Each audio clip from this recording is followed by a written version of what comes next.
Good evening अनमोल, मीनू यादव जी, राना राम राजनारायण कुशवाहा।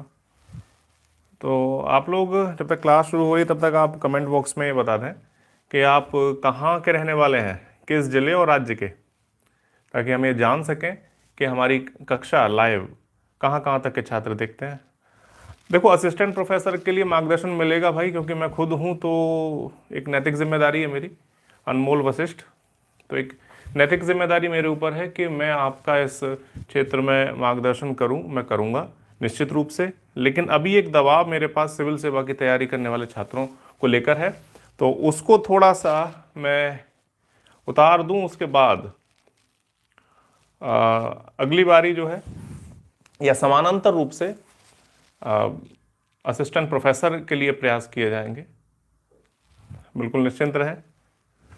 और किस तरह से पहले अटेम्प्ट में आप असिस्टेंट प्रोफेसर यूजीसी नेट के लिए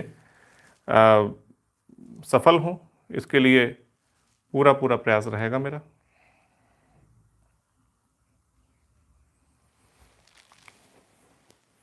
कानपुर से राज नारायण, गुड। कार्तिक एटा, अच्छा। तो अच्छी बात है, आप हमारे बहुत पुराने छात्र थे, आज तक जुड़े हुए हैं, इसके लिए हम आपका आभार प्रकट करते हैं।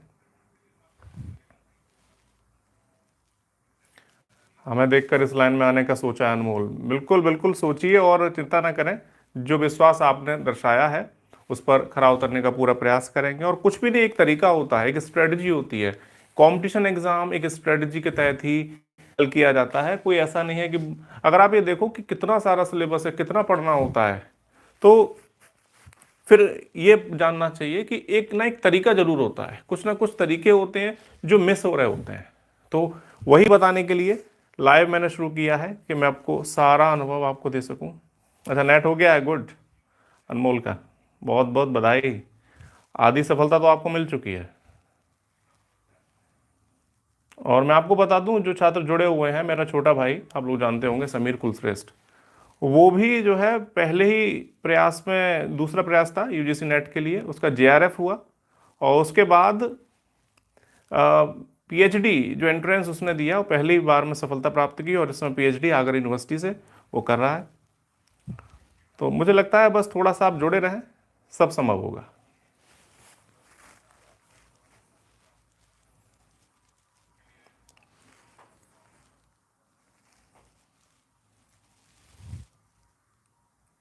फोर टाइम्स राजा नारायण ने किया है, गुड, बहुत बढ़िया बहुत बढ़िया।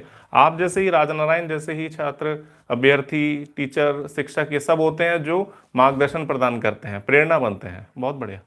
Sanjeev Kumar, good evening. Deepanshu Saini, good good evening बेटा, गुड इवनिंग। मीनू शर्मा दादरी से हैं।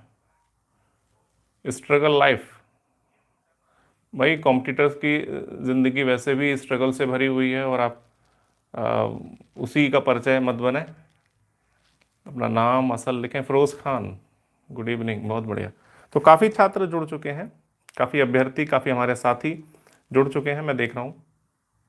और चूंकि बस 2 मिनट शेष है, और शुरू करते हैं।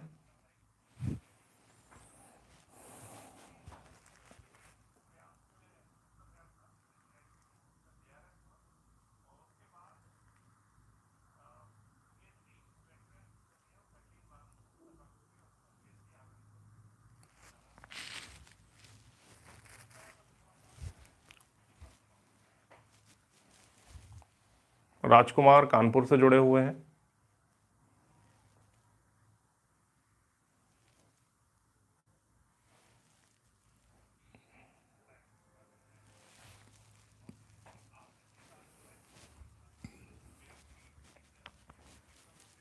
तो मुझे लगता है कि क्लास शुरू करनी चाहिए। तो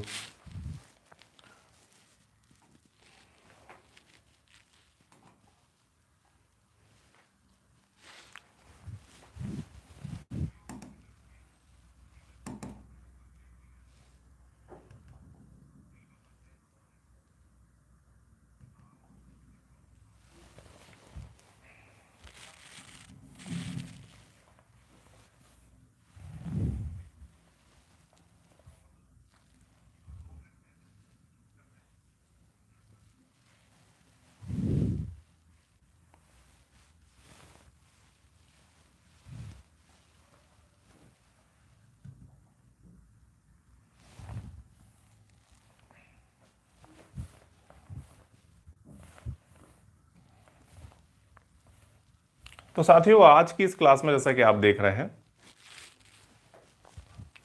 मध्यकालीन भारतीय इतिहास से इसको शुरू किया गया है और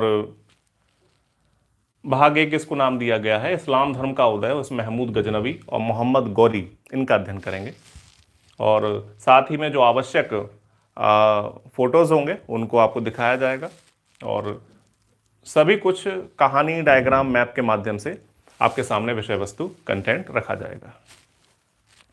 तो ये पहला भाग आज शुरू करते हैं। और देखिए, जब आप सिलेबस पढ़ते हैं, मैं आप एक बात बता दूं, सिलेबस जब आप पढ़ते हैं तो आपने ध्यान दिया होगा कि ये जो टॉपिक है इस्लाम धर्म का उदय, ये चूंकि इंडियन हिस्ट्री से जुड़ा हुआ नहीं है, लेकिन फिर भी यहां से प्रश्न आते हैं, फिर भी यहां से प्रश्न पूछे जाते हैं।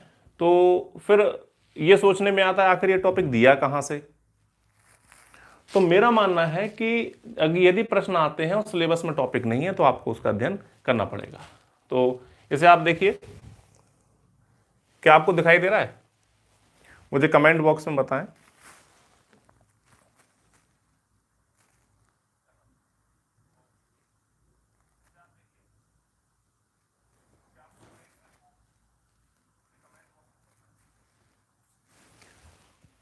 कमेंट बॉक्स में आप बताएं क्या आपको स्क्रीन विजिबल है? ठीक, मीनू का मैसेज आया है। ठीक, बहुत बढ़िया। तो सबसे पहले स्टडी करते हैं यहाँ से, क्योंकि यहाँ से प्रश्न आते हैं। अब आप इंडियन हिस्ट्री में से खोजेंगे इस टॉपिक को, आपको नहीं मिलेगा, लेकिन चूंकि प्रश्न आए हैं तो मैं वहीं से आपको स्टार्ट करूंगा, वहीं से आपको पढ़ाऊंगा।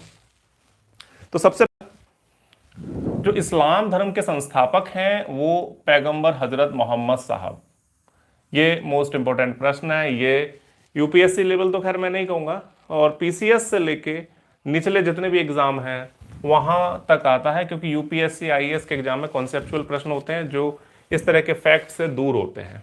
तो पहले पैगंबर हजरत मोहम्मद साहब, इसके बाद इनको मोहम्मद सल्लल्लाहु अलैहि वसल्लम ये भी इनको कहा गया है। तो हालांकि ये जो दूसरा नाम है जो मैं आपको बता रहा हूं, ये जो दूसरा नाम है ये ज़्यादा पूछा नहीं गया है, क्योंकि इतनी गहराई में जाके प्रश्न नहीं आते किसी भी एग्जाम में। मुझे नहीं लगता अभी तक पूछा गया है। यदि लगता हो तो मुझे आप बताओ किस में आया है। तो ये संस्थापक आपको मोस्ट इंपॉर्टेंट है, आपको पता होना चाहिए। इसके बाद है इनका जन्म भी पूछा जा चुका है, आप अगर लास्ट ईयर के प्रैक्टिस सेट उठा के देखें आपको मिलेगा। फिर इसके बाद सऊदी अरब के मक्का में इनका जन्म हुआ, यानी कि सऊदी अरब, आप ये देख सकते हैं।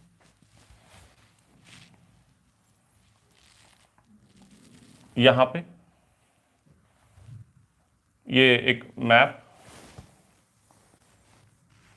ये सऊदी अरब का मैंने नक्शा आपको यहां दिया हुआ है, इतना ये वाला। यहां पर निचले, यहां है मक्का, और जहां फिर ये गए बाद में वो है मदीना, ये था उत्तर की ओर में। ठीक, तो ये मक्का और ये मदीना। तो मक्का में यहां इनका जन्म हुआ था। इसके बाद यानी कि ये मक्का, सऊदी अरब, जन्म, संस्थापक, ये आपको पता होना चाहिए। कुरैश कबीला, ये मोस्ट इंपॉर्टेंट है। ये भी कुरैश कबीला भी पूछा जा चुका है, आपको पता होना चाहिए। इसके बाद बनी या बानू हाशिम, इसको मैंने देखा कि क्या नाम है इसका एक्चुअल में। इसे बनी भी कहीं कहीं किताबों में कहा है और बानू भी कहा गया है, तो ये दोनों ही है,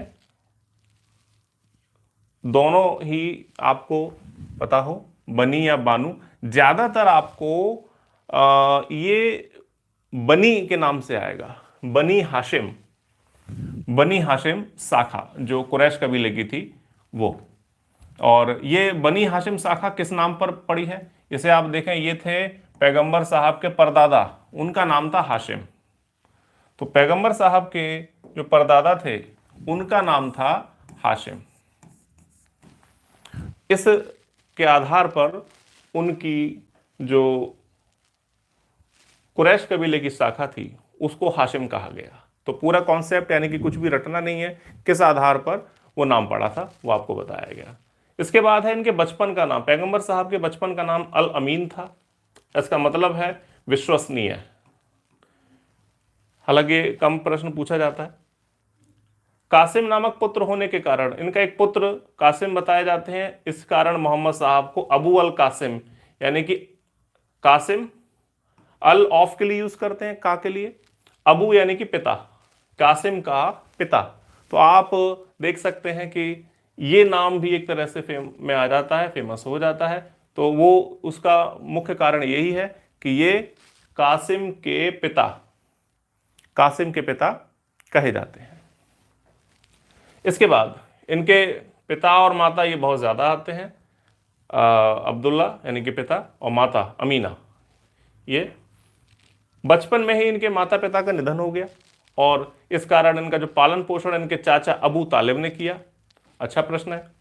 व्यवसाय शुरुआती रूप से बकरियों की देखभाल करना, उसके बाद फिर कारवां यानी कि माल को, सामान को एक स्थान से दूसरे स्थान पर ले जाना इन्होंने शुरू कर दिया।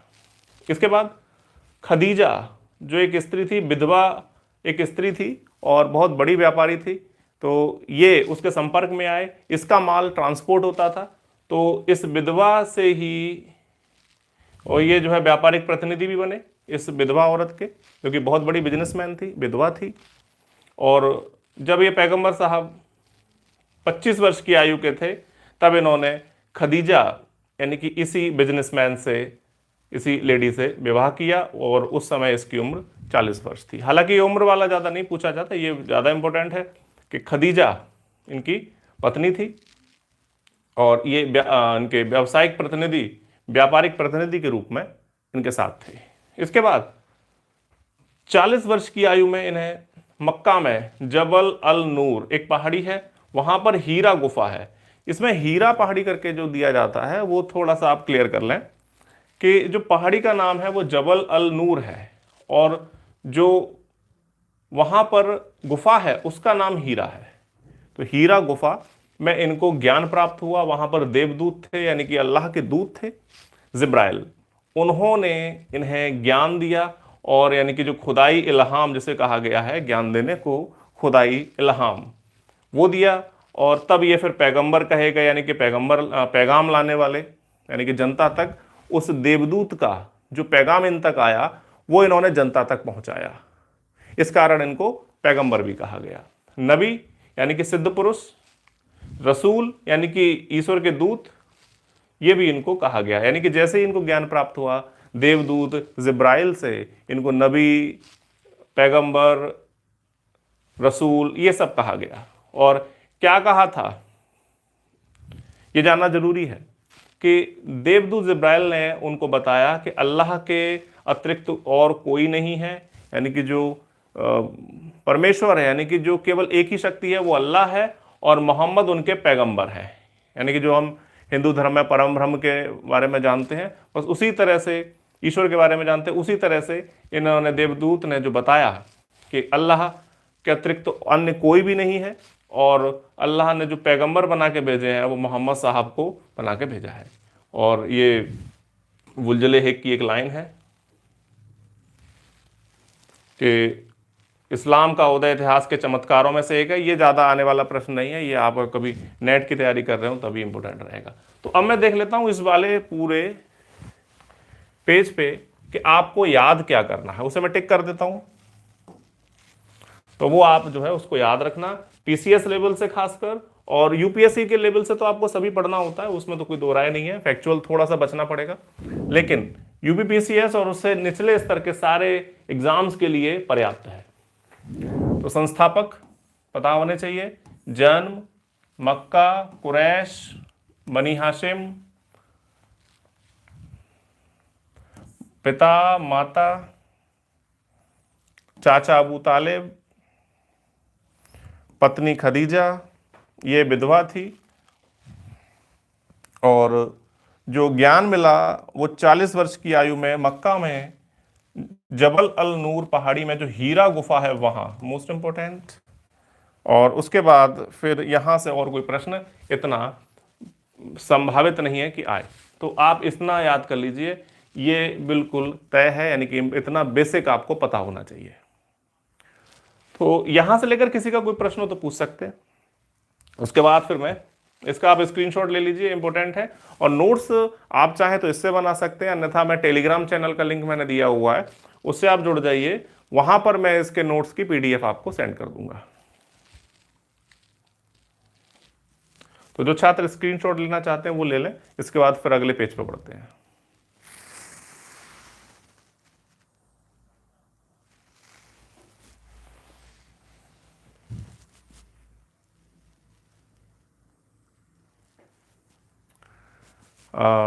इंग्लिश विद तुषार का वो कहना है, गुरुजी नोट्स कब बनाएं प्लीज। तो नोट्स तो बेटा अभी से बनाना शुरू कर दीजिए इसका, या पीडीएफ में सेंड करूंगा, उसको आप जो प्रिंट करा सकते हैं। इंपॉर्टेंट टिक फिर जो है आप यहाँ के स्क्रीनशॉट ले लीजिए, वहां टिक कर लीजिएगा।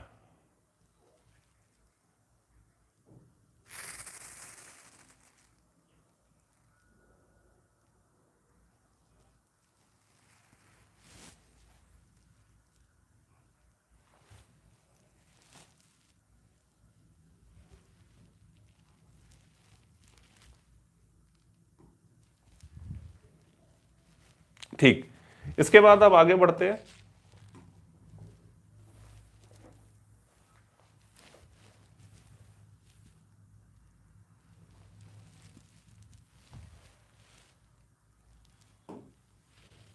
अब मुझे लगता है और अच्छा सा दिख रहा होगा आप सभी को।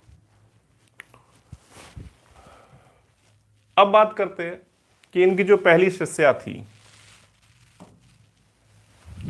इनकी जो पहली शिष्या बनी वो इनकी पत्नी खदीजा, यानी कि इन्होंने जो पहला उपदेश दिया देवदूत जिब्राइल से ज्ञान प्राप्त करने के बाद, यानी कि जो खदीजा जिसे इन्होंने विवाह किया, तो देवदूत जिब्राइल से ज्ञान प्राप्त करने के बाद पहला उपदेश इन्होंने अपनी पत्नी खदीजा को ही दिया। ये मोस्ट इंपॉर्टेंट है और ये ध्यान रखिएगा। अब ये प्रश्न चलन में बढ़ चुका है, इस तरह के प्रश्न अब आने लगेंगे, क्योंकि जब प्रथम शिष्य जब महावीर स्वामी गौतम बुद्ध इनके पूछे जा सकते हैं, तो मुझे लगता है आपको बहुत दूर की निगाह इस प्रश्न पर भी रखनी होगी यदि आपको सफल होना है, क्योंकि सफल होने के लिए आपको सभी के बराबर तो प्रश्न हल करने ही होते हैं, लगभग एक दो प्रश्न एक्स्ट्रा आपको हल करना होगा जिससे कि आपका चयन हो सके। तो ऐसे जो प्रश्न होते हैं ये आपका चयन कराएंगे। इसके बाद इस्लाम में आस्था रखने वाले जो प्रारंभिक संगठित समुदाय, यानी कि उम्मत, इसे उम्मत कहा जाता है, यानी कि इस्लाम में जो लोग आस्था रखते थे पैगंबर साहब के काल में, उसको, उस पूरे समूह को, उन लोगों के समूह को उम्मत कहा जाता था। यह अवतारवाद, जाति प्रथा, मूर्ति पूजा, पुनर्जन्म सिद्धांत के समर्थक नहीं थे, जबकि एकेश्वरवाद के समर्थक थे। यह भी मोस्ट इंपॉर्टेंट है। और इसमें भी मैं आपको बता दूं दो चीजें जो सबसे ज्यादा आने वाली हैं, जो मेरा अनुभव है उसे आप लीजिए, उसको यूज कीजिए। मूर्ति पूजा, ये मूर्ति पूजा के विरोधी थे और एकेश्वरवाद के समर्थक थे।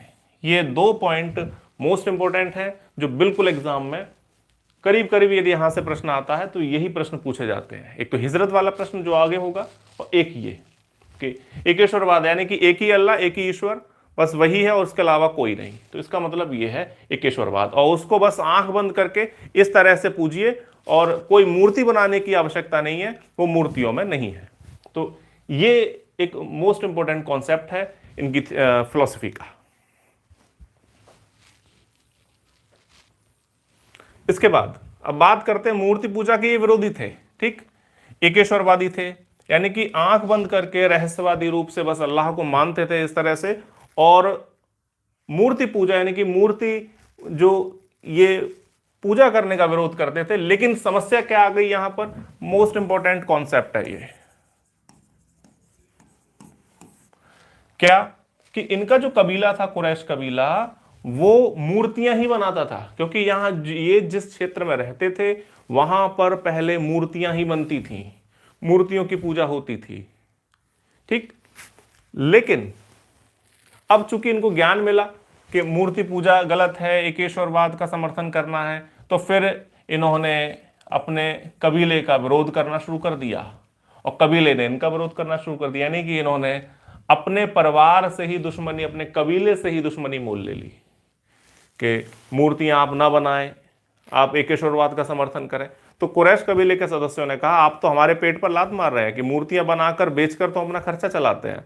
तो फिर उन्होंने कहा कि अब जो सिद्धांत है मेरे, वो सिद्धांत है, मुझे इसका विरोध करना है। तो कुरैश कबीले वालों ने भी कहा तो ठीक है, आप एक काम करो, हम तो बंद नहीं करेंगे मूर्तियां बनाना और बेचना, आप एक काम करो, यहां से जा सकते हो, ये जगह छोड़ सकते हो। तो फिर उन्होंने अपने सिद्धांतों से समझौता नहीं किया और 16 जुलाई 622 ईस्वी में इन्होंने मक्का छोड़ दिया और 340 किलोमीटर दूर उत्तर में यासरिब एक जगह है, यासरिब यानी कि उत्तर की ओर अगर आप देखें तो ऊपर की ओर लगभग, ये मक्का और ये यासरिब, ठीक।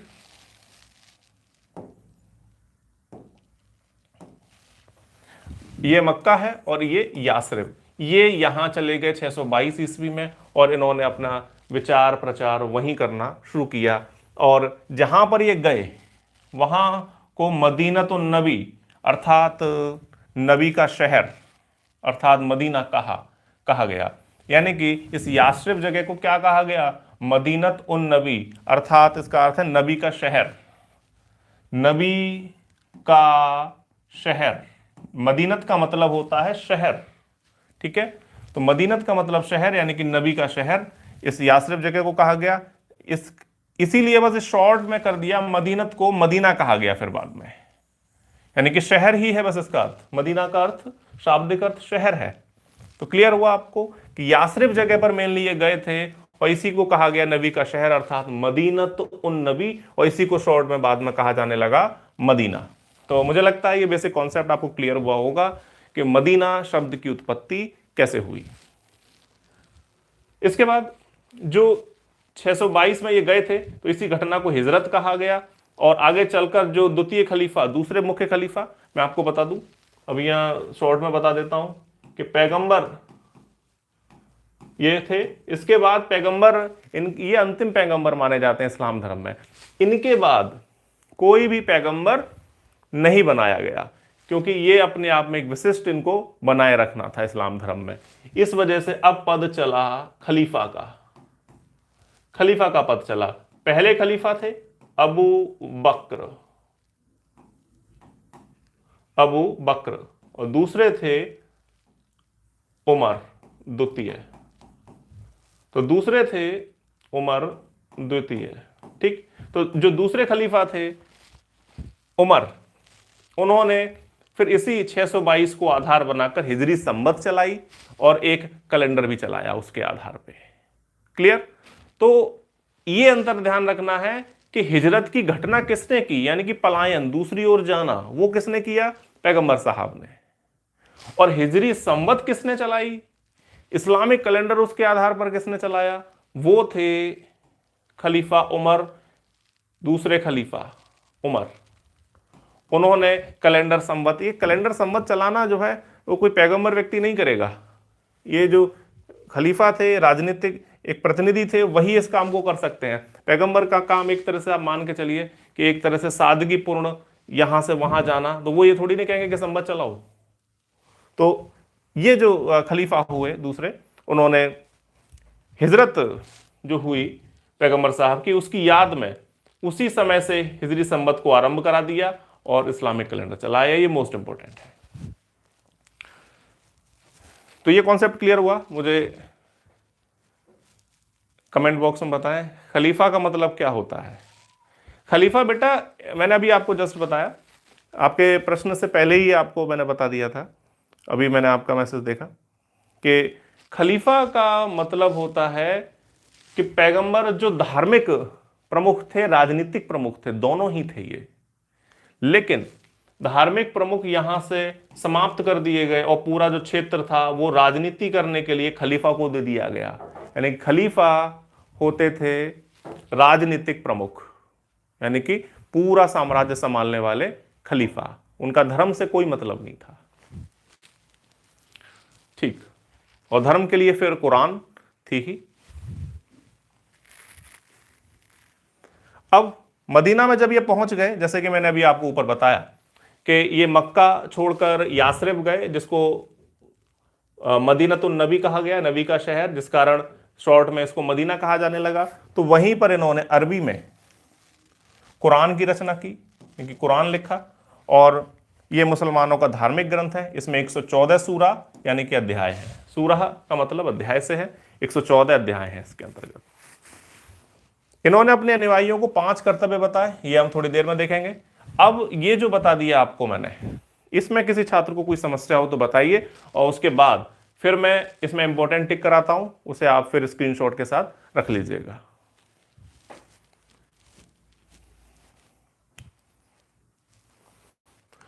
पीजीटीएन नेट के लिए सफिशियंट है? हाँ बेटा, कॉन्सेप्चुअल बिल्कुल सफिशियंट है, बिल्कुल दिक्कत वाली बात नहीं है, आप इसे यूज कर सकते हैं।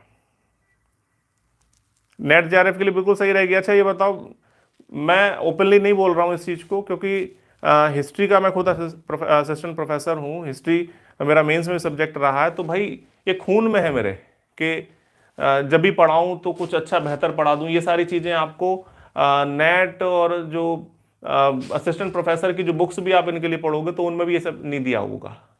तो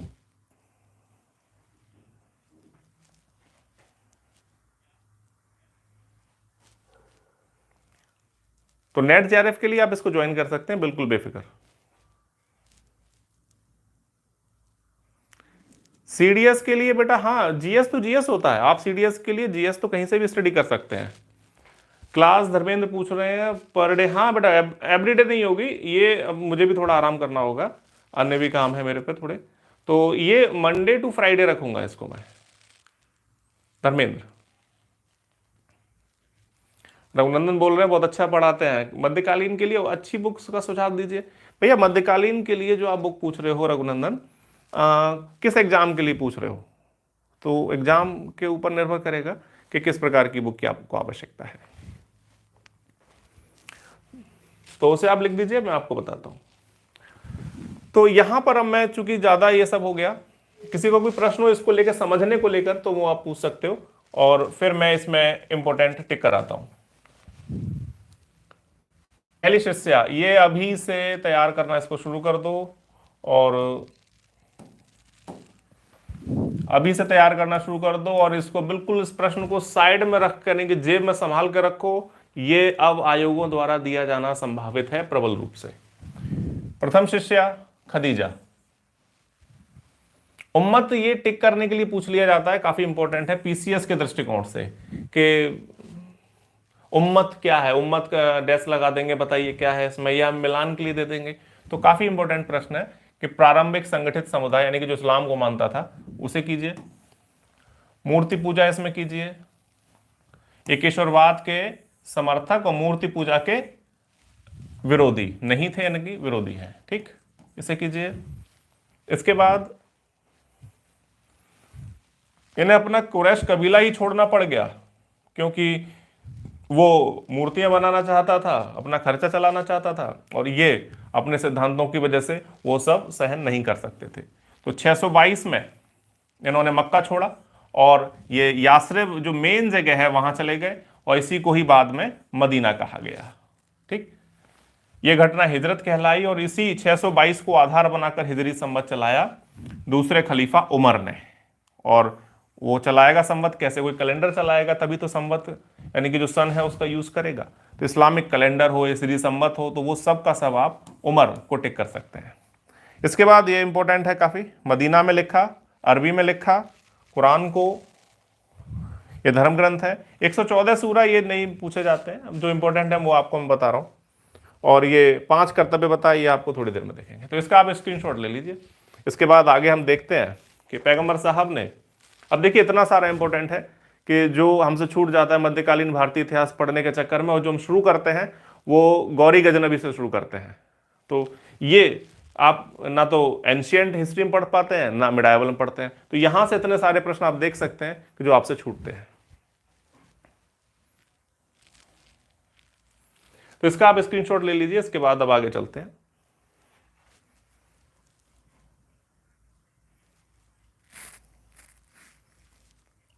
और प्रश्न आपका कोई हो, सर आप बहुत सरलता पूर्वक बताते हैं। भाई मेरी तो यही आदत है कि गुरुजी ये 600 ईस्वी क्या होता है? ये ईस्वी ईसा पूर्व, ये ईस्वी जो लिखा हुआ है ईसा पूर्व नहीं, ईस्वी यानी कि एडी, जो इस समय 2023 चल रहा है, इसी तरह से 2023 ईस्वी बोलते हैं, तो वही है ये।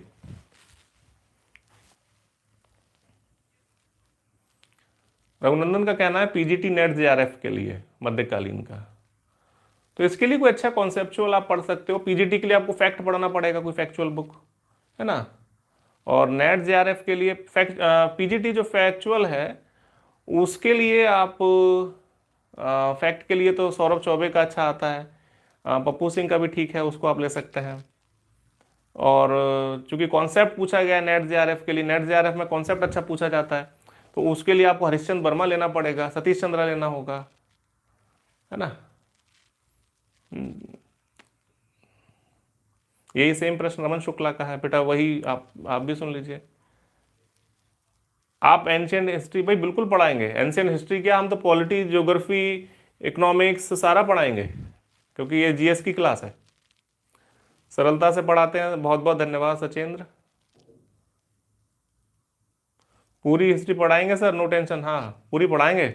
अजीत पूरी पढ़ाएंगे, पूरी हिस्ट्री पढ़ाएंगे, यानी कि जितने भी जीएस के सब्जेक्ट हैं पूरे पढ़ाएंगे, हिंदी भी पढ़ाई जाएगी, अगर आपका सहयोग इसी तरह बना रहा तो। बस अधिकतम लोग जुड़े, निरंतर जुड़े रहें और एक विश्वास बना के रखें। स्क्रीन क्लियर नहीं हो रही भाई, आपके नेट में समस्या है, उसमें आप सेटिंग में जाइए और वहां पर जाके 720p या जो हायर है उसको आप देख लीजिए, उस पर ऐसे सेट कर दीजिए, स्क्रीन अपने आप साफ हो जाएगी। ठीक है, तो अब आगे बढ़ते हैं।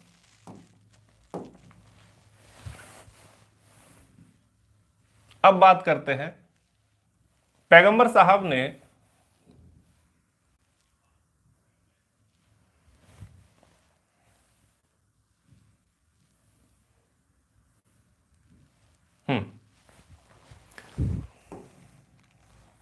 अब बात करते हैं कि पैगंबर साहब ने अपने अनुयायियों को 5 कर्तव्य बताए, 5 कर्तव्य जो कि 5 स्तंभ भी कहे गए हैं, 5 बुनियादी सिद्धांत भी कहे गए। इस रूप में ये प्रश्न पूछ लिया जाता है कि 5 बुनियादी सिद्धांत कौन से हैं, तो क्योंकि आप पढ़े होते हो कर्तव्य कौन से हैं, तो बड़ी दिक्कत हो जाती है। तो ये आप सेम ही माने, कर्तव्य पूछा जाए या स्तंभ पूछा जाए या बुनियादी सिद्धांत, एक ही बात है, क्योंकि मेरा धर्म भी आपको यह बताना है कि आपसे किस तरह से घुमा फिरा के प्रश्न भी पूछे जा सकते हैं।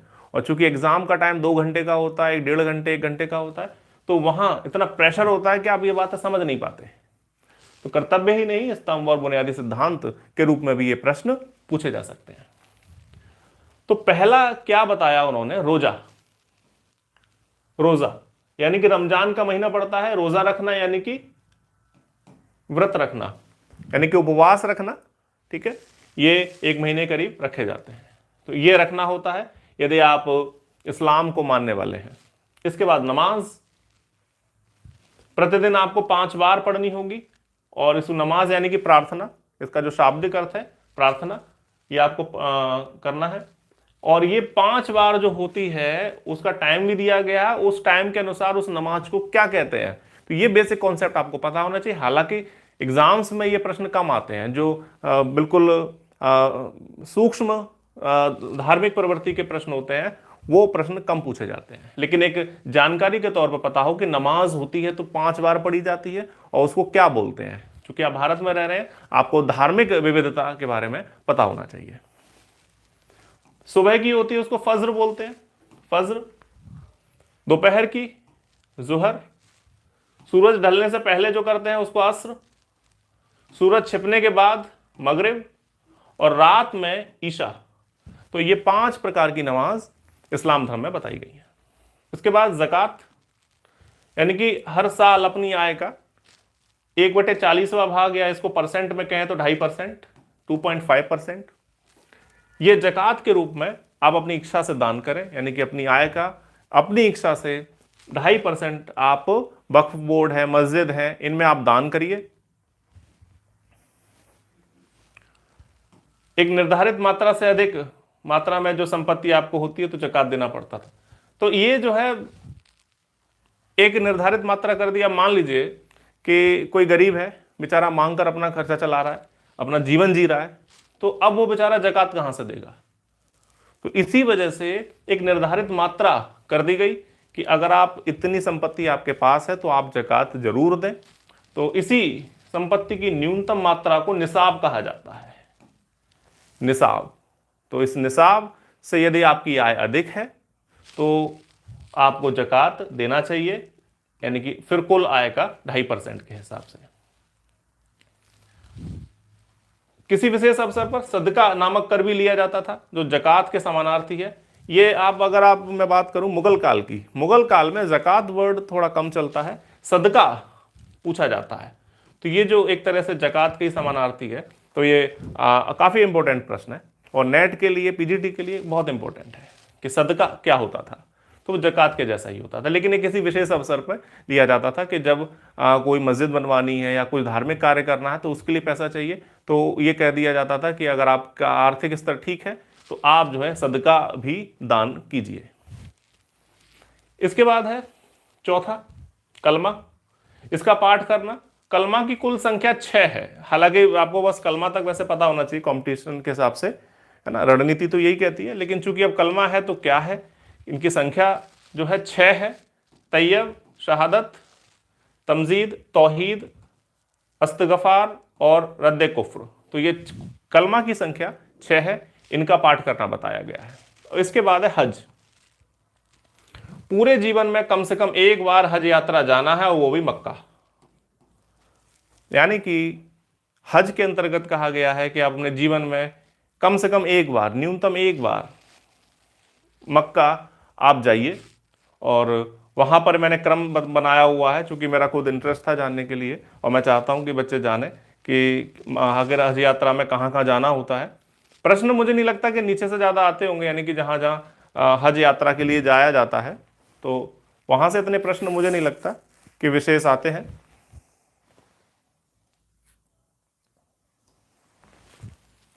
तो इसको आप लोग देख लीजिए और मैं इसमें कोई समस्या हो तो यहाँ आप मुझसे पूछ सकते हो। उसके बाद फिर मैं इसमें इंपॉर्टेंट टिक कराऊंगा। ये सिलसिला यूं ही चलता रहेगा।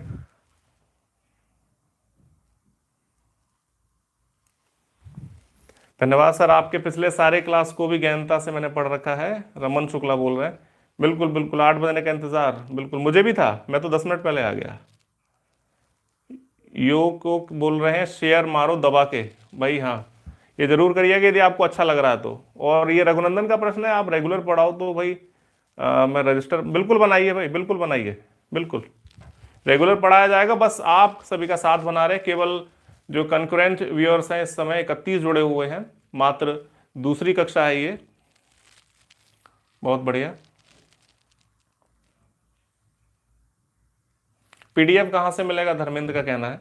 ये बेटा टेलीग्राम चैनल ज्वाइन कर लीजिए, जैसे ही ये भाग 1 खत्म होगा मैं आपको वहां इसे भेज दूंगा।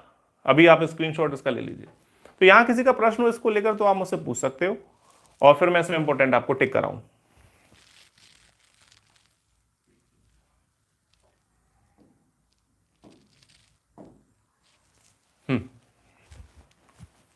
तो इंपॉर्टेंट टिक के लिए 5 कर्तव्य बताए हैं। कितने बताए हैं? 5। पहले ये पता हो। 5 के जो है रोजा रमजान के महीने में, नमाज 5 बार। ये आपको इनका जो टाइमिंग है वो पता होना मुझे नहीं लगता पूछा जाएगा। सदका क्या होता है? सदका एक प्रकार का धार्मिक कर होता है जो विशेष अवसर पर मुगल काल में लगाया जाता था। तो उसको जकात तो देना ही होता था, एक व्यक्ति को सदका भी देना पड़ता था।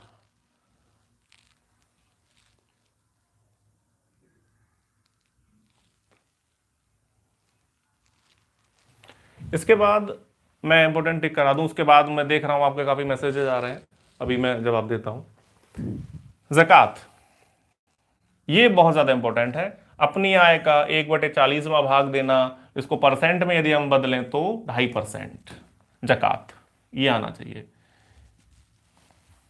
इसके बाद जो संपत्ति की न्यूनतम मात्रा, कम से कम इतनी संपत्तियों का आप पे जकात लगेगा, उस संपत्ति की न्यूनतम मात्रा निसाब कही जाती है। सदका बिल्कुल मोस्ट इंपॉर्टेंट। सदका क्या था? इंपॉर्टेंट है ये।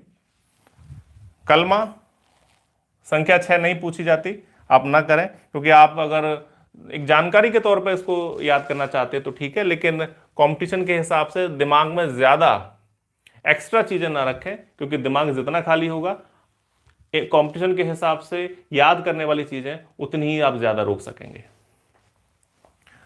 हज आपको पता होना चाहिए, पांचवा स्तंभ, कम से कम एक बार और जाना है मक्का, ये आपको पता होना चाहिए। तो ये कहां कहां जाते हैं इसे हज यात्रा में, वो मैं आपको बताऊंगा। तो इसका आप स्क्रीनशॉट ले लीजिए, इसका आप स्क्रीनशॉट ले लीजिए और मैं मैसेज पढ़ता हूं। सौर्य पूछ रहे हैं भाई, हाँ बिल्कुल बनाने हैं, नोट्स बनाइए बिल्कुल। Telegram channel Surya the study mirror के नाम से ही है, आप टेलीग्राम पर सर्च करिए, और मेरे फेसबुक प्रोफाइल पेज पर ही दिया है। खुशी नमस्ते। सूर्या द स्टडी मिरर के नाम से टेलीग्राम चैनल है। अजरा हाशमी कह रहे हैं कि रियली सर फर्स्ट क्लास है मेरी, और कॉन्सेप्ट आपने अच्छे से क्लियर किया। भाई धन्यवाद, आपने समझा। और फिर भी यदि कोई दिक्कत है तो आप कमेंट बॉक्स में लिख सकते हैं। सर कौन सा दिन, कौन सा सर, ये दिन कौन सा वाला, ये तो मैंने कभी चूज ही नहीं किया। अभी लगातार हिस्ट्री चलेगा, ठीक है, इसके बाद ज्योग्राफी या पॉलिटी में से ले लेंगे, उसके बाद इकोनॉमिक्स, फिर साइंस के सब्जेक्ट आएंगे, इस तरह से क्रम चलता रहेगा। क्योंकि ये बड़ी कक्षाएं, बड़ी क्लासेस हैं, बहुत अच्छे से पढ़ना होता है, बहुत कंसंट्रेशन के साथ पढ़ना होता है। दो दो एक एक दो दिन बांट के नहीं पढ़ना होता कि पता चले कि 2 दिन ये पढ़ाया उसके बाद भूल गए कि कौन सा पढ़ाना है, ठीक है। निश्चिंत रहे, जितनी बड़ी एग्जाम की तैयारी आप कर रहे हैं उतना ही बहुत आराम से ठंडे दिमाग से कीजिए, जल्दी मत करिए। ठीक, तो स्क्रीनशॉट आपने ले लिया होगा इसका।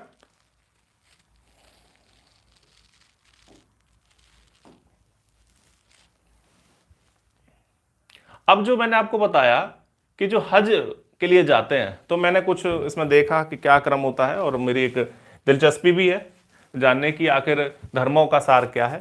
तो बाइबल भी मैंने पढ़ रखा है, कुरान को भी पढ़ा, उनका नोट्स भी मैंने बना के रखा हुआ है कि किस सूरह में क्या कहा गया। तो वही एक आदत थी कि क्या होता है। तो इसके लिए मैं आपको बता दूं कि हज जाना है, हज यात्रा पे, तो इसमें क्रमशः मक्का, मीना, अराफात, पहले मक्का जाएंगे, उसके बाद मीना एक जगह है, उसके बाद अराफात जाना होगा। बहुत जल्दी खत्म करता हूं क्योंकि ये मुझे नहीं लगता कि ज्यादा यहां से प्रश्न बनेंगे, केवल एक जानकारी के तौर पर आपको बता रहा हूं। अराफात पैगंबर साहब ने यह अंतिम उपदेश दिया था, इसलिए इस यात्रा में यहां भी जाया जाता है। ये सारी जगह सऊदी अरेबिया में ही है, कहीं बाहर नहीं है। ये भी नीचे जमारात, ये मीना में ही जगह है, यहां पर शैतान को पत्थर मारे जाते हैं, अभी मैं आपको विजुअल दिखाऊंगा। मक्का, फिर यहीं आते हैं, फिर यहाँ ईद उल अजहा मनाने के बाद बाल कटवाते हैं, उसके बाद मीना जाते हैं और अंत में मक्का जाकर यात्रा समाप्त करते हैं। तो किस तरह से है इसको देखते हैं।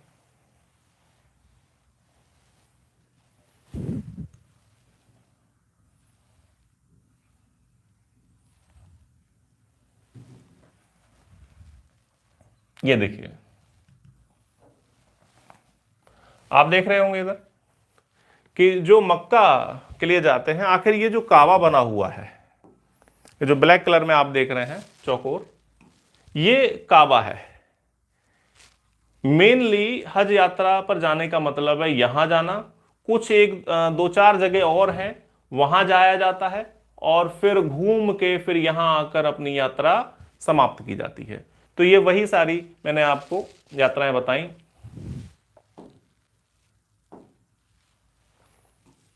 ठीक, तो ये आप देखिए, तो ये है काबा।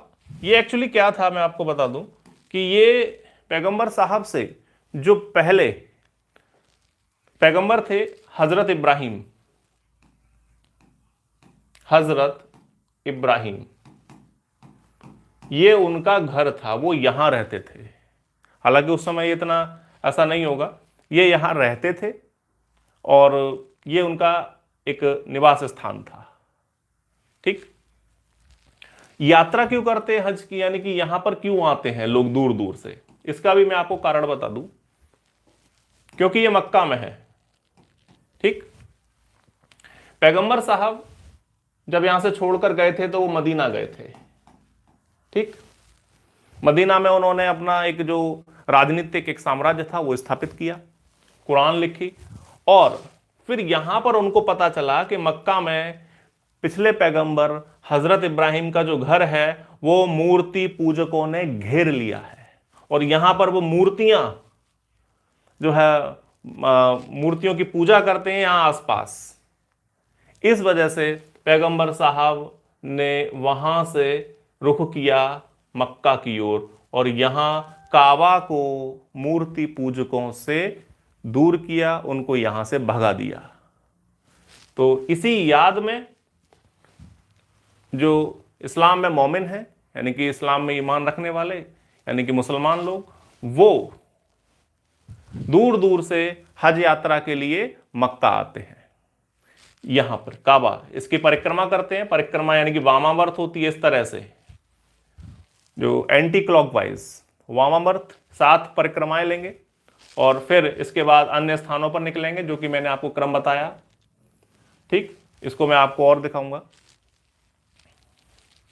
तो ये देख लीजिए कि जो मेरा मेन कॉन्सेप्ट है कि हज, जो हज है वो यात्रा क्यों की जाती है, तो ये कॉन्सेप्ट जान लीजिए। ये आपको नेट और जो जेआरएफ की क्लास है, जो बहुत गहरी क्लासेस होती हैं किसी विषय की, उसमें भी मुझे नहीं लगता ये बताया जाता होगा कि हज इसलिए किया जाता है कि पैगंबर साहब मदीना में रहते थे और उनको पता चला कि हजरत इब्राहिम जो यहाँ रहते थे, यहाँ इस क्षेत्र को मूर्ति पूजकों ने घेर लिया या मूर्ति पूजा की जाती है, तो बस वो यहाँ पर मूर्ति पूजकों से इसको मुक्त कराने के लिए एक अभियान करते हैं, यहाँ आते हैं।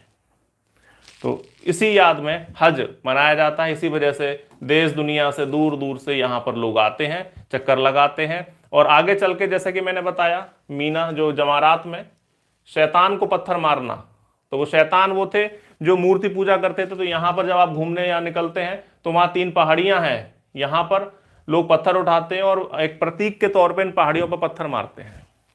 तो ये आप देख लीजिए।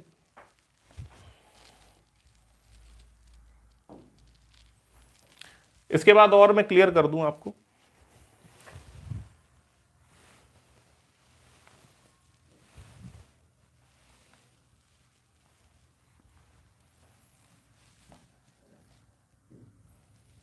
ये जैसे कि मैंने आपको बताया था, ये देख लीजिए यहां पे ये जो काबा जो भी मैं आपको बता के चुका, पास से देखने पर ये ऐसा दिखता है। देख लीजिए काबा, हजरत इब्राहिम का घर। इसके बाद ये हीरा पहाड़ी,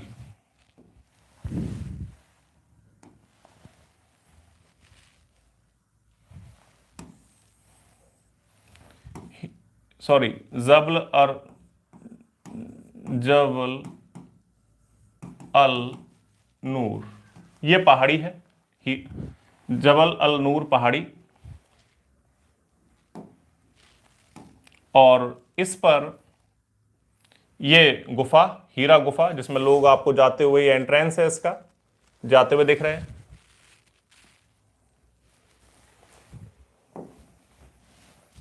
हीरा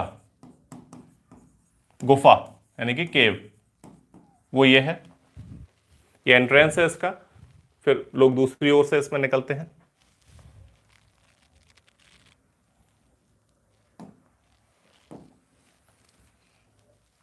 और जो मैं आपको क्रम बता रहा था वो आप देखें, हालांकि ये इतना विशेष मुझे नहीं लगता कि एग्जाम के पॉइंट ऑफ व्यू से जानने के लिए है, तो इसको मैं आपको ओपन करके नहीं बताना चाह रहा। पर्सनली मैं इसको भेज दूंगा आपको, जो है टेलीग्राम चैनल पे, वो आप देख लीजिए इसको, क्योंकि मैं समय जो है एग्जाम के पॉइंट ऑफ व्यू से ही यहां पर आपको देना चाहता हूं।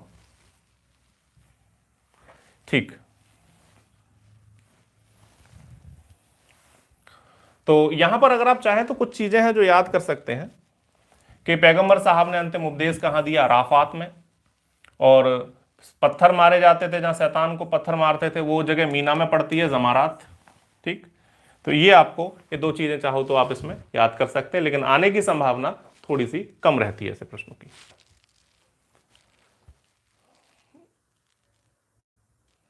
हम्म 6 महीने में क्लास पूरी होगी जीएस गुरु बेटा, इसमें 6 महीने में हाँ संभव है, हो जाएगी बिल्कुल, लेकिन पढ़ाने का तरीका बिल्कुल इसी तरह से कॉन्सेप्चुअल रहेगा। रटाने की कला मेरे को नहीं आती, ठीक है, तो मैं रटा तो नहीं सकता। सारी चीज जो कॉन्सेप्ट समझाने की, एक एक चीज समझाने की है, वो बिल्कुल आपको समझाई जाएगी।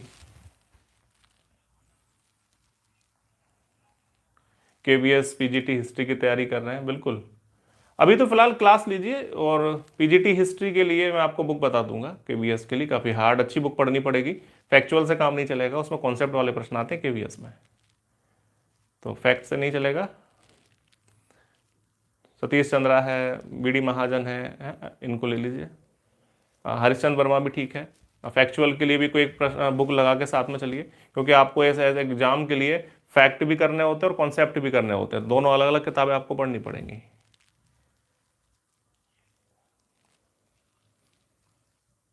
बिल्कुल, अगर मेरी क्लास मिस हो जाती है तो बिल्कुल मैं अपना जो वीडियो है वो अपलोड कर दूंगा, निश्चिंत रहें।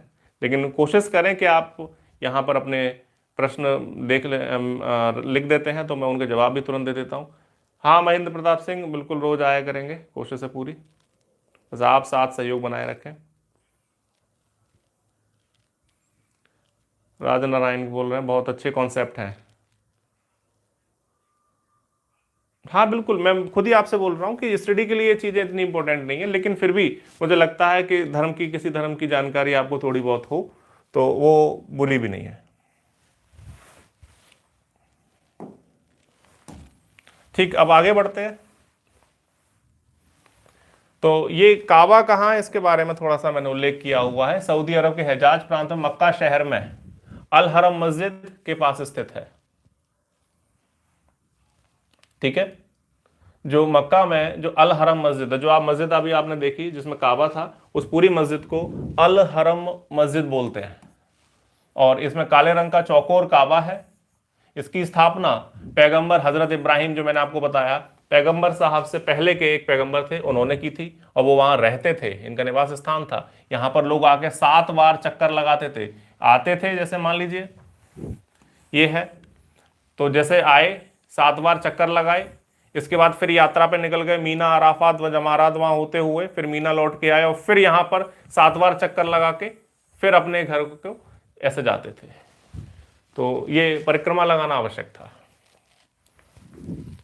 तो पैगंबर साहब के बारे में पहले मुस्लिम शासक भी थे, बिल्कुल ध्यान रखें। ये मदीना में इन्होंने अपने साम्राज्य की स्थापना की, काफ़ी जगहों को इन्होंने विजिट भी किया, जीता भी।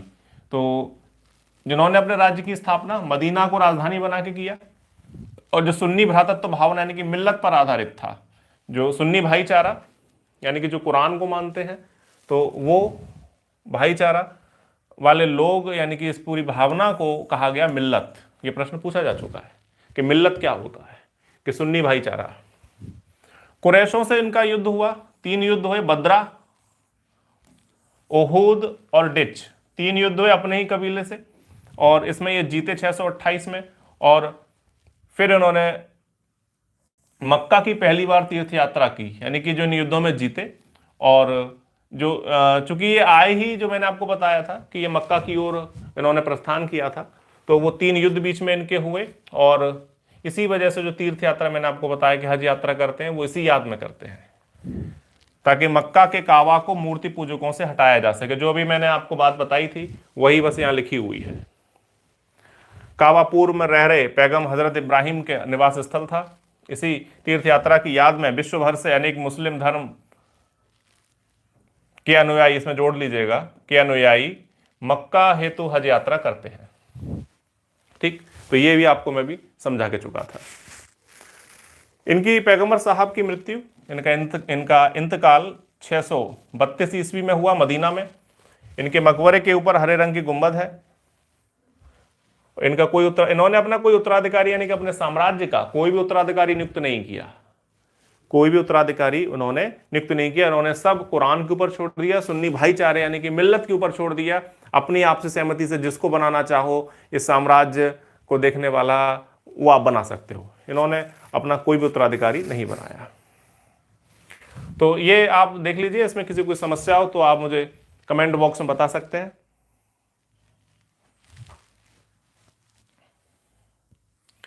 कोई प्रश्न हो इसको लेकर आप कमेंट बॉक्स में बता दीजिए, मैं उसका उत्तर दे दूं, और फिर इसके बाद इंपॉर्टेंट टिक कराएंगे और फिर आगे बढ़ते हैं।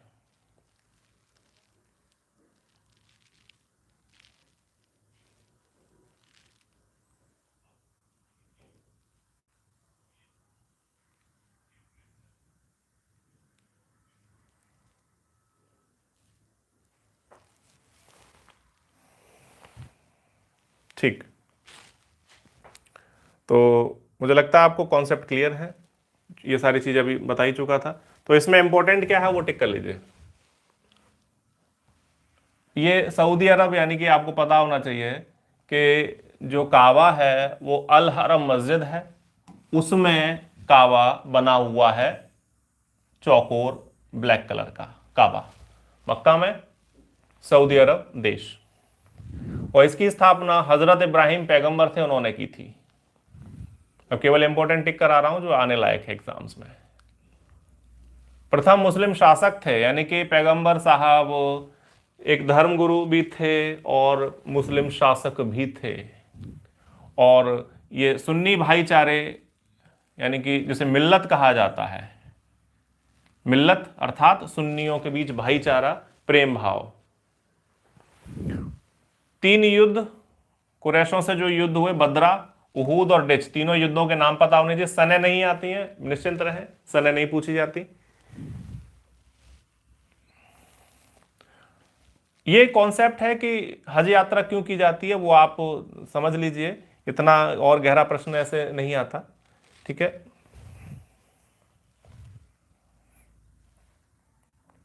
इनकी मृत्यु 632 मदीना में, और कोई उत्तराधिकारी नियुक्त नहीं किया। ये नेट पीजीटी वाले जो है देख लें कि उसमें लिखा हो कि कथन बताया जाए कि इन्होंने अपना उत्तराधिकारी नियुक्त किया, तो कोई उत्तराधिकारी नियुक्त नहीं किया। सुन्नी भाईचारे से ही पैगंबर के बाद खलीफा अबू बकर को बना दिया गया। उन्होंने आपस में ही तय कर लिया कि अब पैगंबर पद नहीं चलाना है, खलीफा का पद चलाना है, और वही एक राजनीतिक प्रमुख होगा, वो सारे साम्राज्य की देखरेख करेगा। तो कोई उत्तराधिकारी नहीं, केवल भाईचारे के आधार पर ही खलीफा अबू बकर, पहले खलीफा अबू बकर बनाए गए, वो आगे देखेंगे। जियाउद्दीन बर्नी ने पैगंबर साहब की जो जीवनी है, नाटे मोहम्मदी, बिल्कुल इसे कीजिए, नाटे मोहम्मदी, जियाउद्दीन बर्नी, ये जो है मध्यकालीन एक इतिहासकार है जिसने पैगंबर साहब की जीवनी लिखी है। ये मोहम्मद बिन तुगलक का अच्छा खासा साथी था, हंसी मजाक खूब होता था दोनों के बीच। तो ये आप इंपॉर्टेंट ऐसे कर लीजिए, इसका स्क्रीनशॉट ले लीजिए और नोट्स के लिए मेरे टेलीग्राम चैनल को फॉलो कर लीजिए, वहीं पर इसके नोट्स दिए जाएंगे। तो अभी स्क्रीनशॉट ले लीजिए, इतना इंपॉर्टेंट है।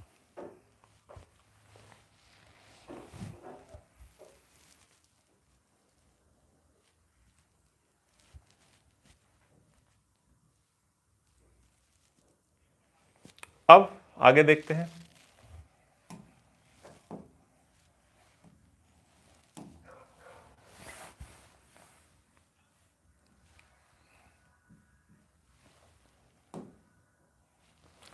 फिर कालांतर में यानी कि समय के बाद, समय के साथ साथ शरीयत की व्याख्या करने के लिए, यानी कि शरीयत का मतलब क्या है थोड़ा समझ लीजिए, मोस्ट इंपोर्टेंट कॉन्सेप्ट है शरीयत। शरीयत में कुरान, हदीस, इज्मा और कयास,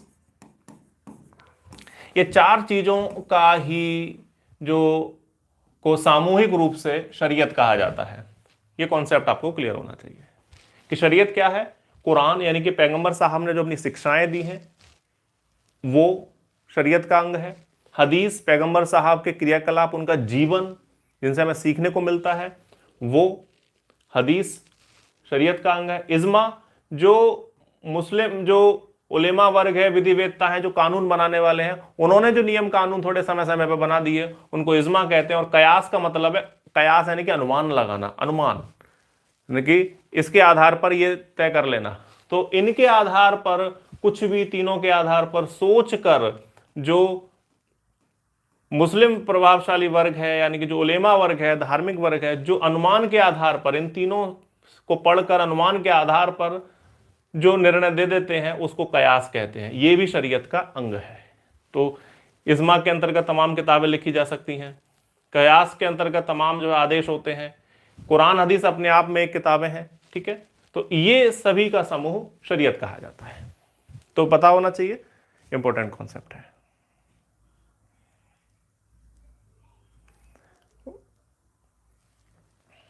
इसके बाद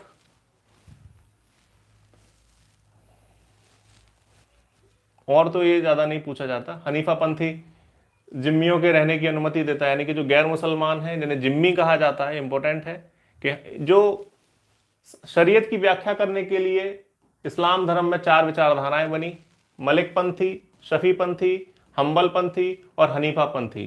तो यहां पर जो हनीफा पंथी है ये मोस्ट इंपॉर्टेंट है, क्योंकि इसने ही, इनके प्रवर्तक अबू हनीफा थे, उन्होंने ही कहा कि इस्लाम का जो क्षेत्र है वहां पर गैर मुसलमान या जिम्मी जिन्हें बोलते हैं वो रह सकते हैं, ठीक। और लेकिन उनको जजिया, एक जो धार्मिक कर है वो देना होगा, वे रह सकते हैं। बाद बाकी तीनों विचारधाराओं ने जिम्मियों को रहने की, गैर मुसलमानों को रहने की अनुमति नहीं दी। तो इन्होंने जजिया लगाया जरूर हनीफा पंथियों ने, और रहने की अनुमति दी। तो जो आप दिल्ली सल्तनत आगे पढ़ेंगे वो हनीफा पंथ के जो विचार हैं उन पर आधारित है। जजिया टैक्स के लिए आप पूछ रहे हो, बेटा बताएंगे आगे। जजिया एक धार्मिक कर होता है जो गैर मुसलमानों पर लगता है। अभी शॉर्ट में इतना देख लीजिए, उसके बाद आगे जब मोहम्मद बिन कासिम आपको पढ़ाएंगे तो वहां विस्तार से किस पे लगता है, कितना लगता है, किस दर से लगता है, सारी चीजें बताई जाएंगी। इसके बाद अब 4 खलीफाओं का काल आ गया, यानी कि पैगंबर साहब से जो प्रश्न जुड़े हुए थे वो सारे समाप्त होते हैं। अब 632 में जब पैगंबर साहब का इंतकाल हुआ तो वहां पर 4 खलीफा, 4 प्रमुख खलीफा बनाए गए, 1 2 3 4। और वो 4 खलीफा 632 ईस्वी से 661 ईस्वी तक रहे। लगभग 30 वर्ष में 4 खलीफा बने। तो ये यहाँ से आपको खलीफा का काल शुरू हो जाएगा। और मुझे लगता है कि अब क्लास एंड करनी चाहिए, काफ़ी समय हो चुका है। और खलीफाओं को अब हम कल स्टडी करेंगे। तो यहाँ तक आपका कोई प्रश्न हो, ठीक है, तो वो आप पूछ सकते हैं। और खलीफाओं से कल स्टडी स्टार्ट करेंगे 8 बजे से। तो अब कुछ प्रश्न देख लेते हैं आपके, और किसी कोई प्रश्न हो इसमें पूछ सकते हो, और फिर इंपॉर्टेंट अभी टिक कराता हूं उसमें।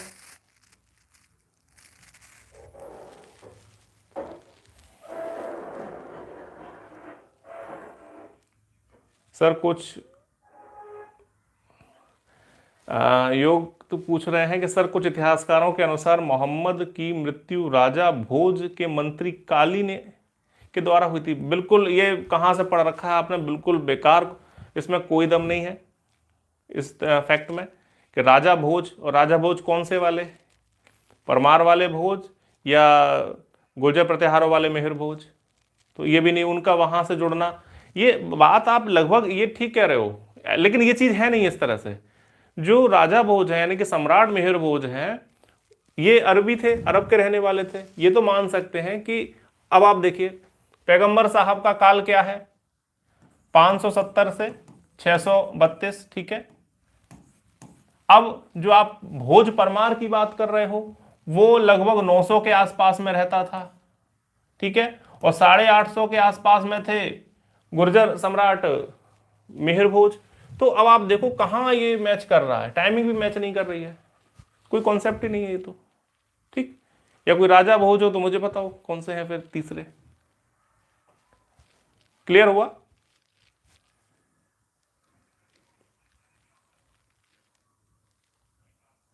तो बिल्कुल जो सन है उनके आधार पर आपको क्लियर कर दिया गया है। तो कोई प्रश्न हो, उसका कोई कॉम्प्लीमेंट्री प्रश्न हो, कोई सप्लीमेंट्री प्रश्न हो तो पूछ सकते हो।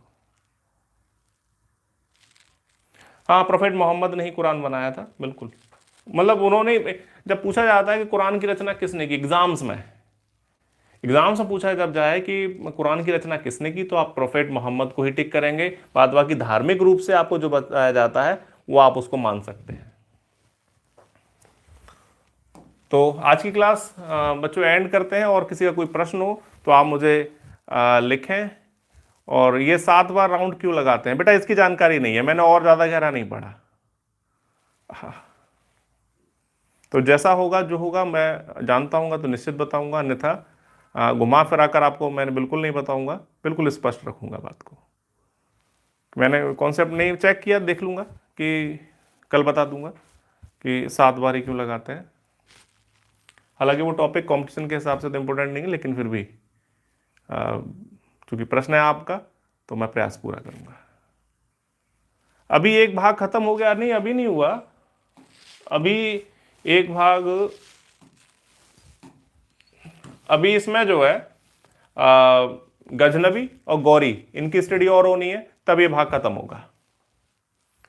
तो क्रम से धीरे धीरे स्टडी करिए, क्योंकि आप जो है सिविल सर्विस की तैयारी कर रहे हो, बहुत जल्दबाजी में ना रहें, और जो कॉन्सेप्चुअल है इसी तरह से पढ़ें, तभी आपके दिमाग पर नोट्स रुकेगा। अन्यथा आप हर एग्जाम की शुरुआत होगी तो आप किताबें खोल के बैठ जाएंगे, रट्टा मार के चले जाएंगे, तो उससे कुछ नहीं होना। तो एक बार पढ़िए, बेहतर पढ़िए, कॉन्सेप्ट से पढ़िए, दिमाग पर रोकिए, फिर आपको बाद में कभी भी नहीं पढ़ना पड़ेगा। तो बस इसी शुभकामनाओं के साथ कि आप बेहतर पढ़ाई करें, निरंतर जुड़े रहें। आज की क्लास को यहीं समाप्त करते हैं। धन्यवाद।